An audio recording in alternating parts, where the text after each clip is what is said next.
As the 2014 UN General Assembly comes to an end, world leaders are giving themselves a pat on the back for attempting to tackle every problem from climate change to Ebola.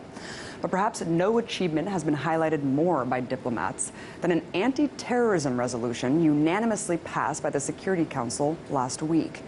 All 15 members of the Council approved Resolution 2178, which condemns violent extremism and calls for member states to prevent funding for terrorists and crack down on their ability to travel. Sounds common sense enough. After all, who wouldn't get behind condemning terrorism?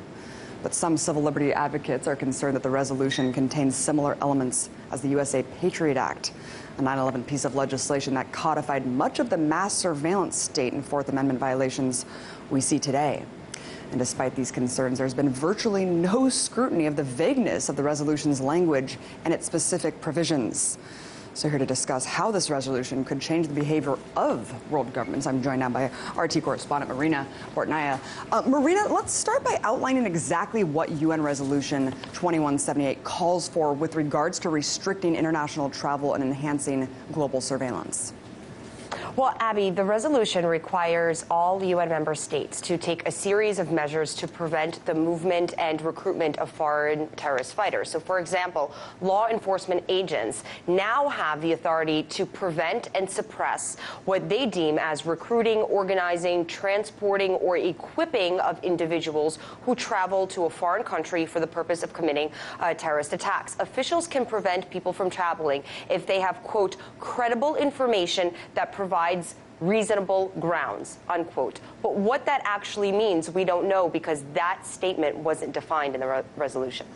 Extremely interesting there, because all we heard was kind of a round of applause that everyone can agree to this one measure, Marina. And considering that the UN is only as powerful as the member states that make it up, does this resolution actually have any legal backing behind it? And why do you think it was passed unanimously without much debate? Oh, make no mistake, this resolution has a lot of backing, and it is legally binding because it was adopted by the UN Security Council. That means violating this resolution would be a violation of international law. You have to consider the climate under which the resolution was unanimously adopted.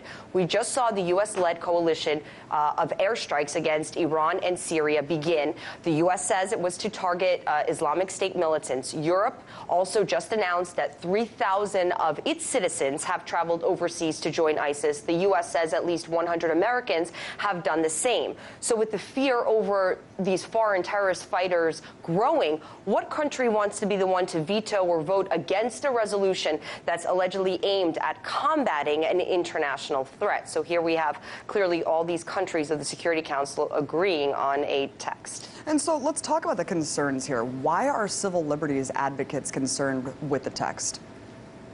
Well, Abby, if you read the text of the resolution, it requires governments to grant law enforcement authorities a wider scope to monitor and suppress the travel and other activities of suspected foreign terrorists.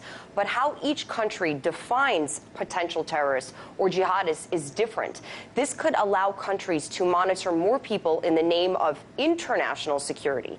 Additionally, Human Rights Watch says the resolution is rampant with potential due process violations because the text doesn't articulate the process in which suspects would be denied their right to travel. And some critics say the some provisions of the resolution actually promote the idea that people can be prosecuted for their thoughts and beliefs, but not their actions. So basically, this resolution does not specifically detail what exact criminal conduct is a prerequisite for detention.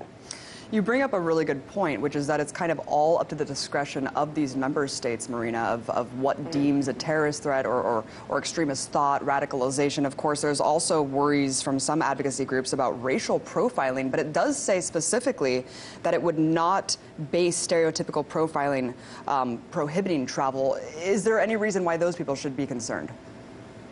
Well, yes, of course, the resolution does say that there should be no racial profiling used at all. But according to foreign policy, one provision in the resolution encourages states to employ what's called evidence-based traveler risk assessment and screening procedures. That means that they could include a traveler's previous itinerary for potential grounds for detention. That means that if an immigrant is visiting a family somewhere in the Middle East or North Africa, they're more likely to be stopped and questioned at the airport than someone that's visiting maybe the UK, for example. One counterterrorism expert has predicted that the resolution's warning to avoid racial profiling will be ignored, and that more people with long beards and skull caps will be taken out of line at airports than the guy wearing, a polo shirt or a suit and tie. Right. I mean, of course, we hear that with stop and frisk, right? No, it's not racial profiling, but then you look at the actual statistics, and of course, that's what's going to be happening. Though, of course, there's also concerns that this resolution could be used for an excuse to implement repressive measures on populations as well. Why? Well, because the resolution could end up giving states new tools to crack down on separatist groups or dissidents or activists by actually branding them as terrorists. Because critics say the text of the resolution, it is vague enough that it leaves it up to each country to decide who to target. Think about countries like Bahrain or Saudi Arabia who are already squashing political opposition groups. The fear is that now those said governments and other governments too, we shouldn't just limit it to them. It could be any country, can label anyone who's an inconvenience to them as a foreign terrorist fighter or suspected foreign terrorist fighter. Marina, it's a shame that kind of ISIS has overshadowed the intense scrutiny over the NSA surveillance program that we've been seeing in years past. It's just really unfortunate that they're using this as kind of a linchpin to crack down even more. Thank you so much for bringing attention to it, Marina Portnoy. I appreciate it. Thank you, Abby.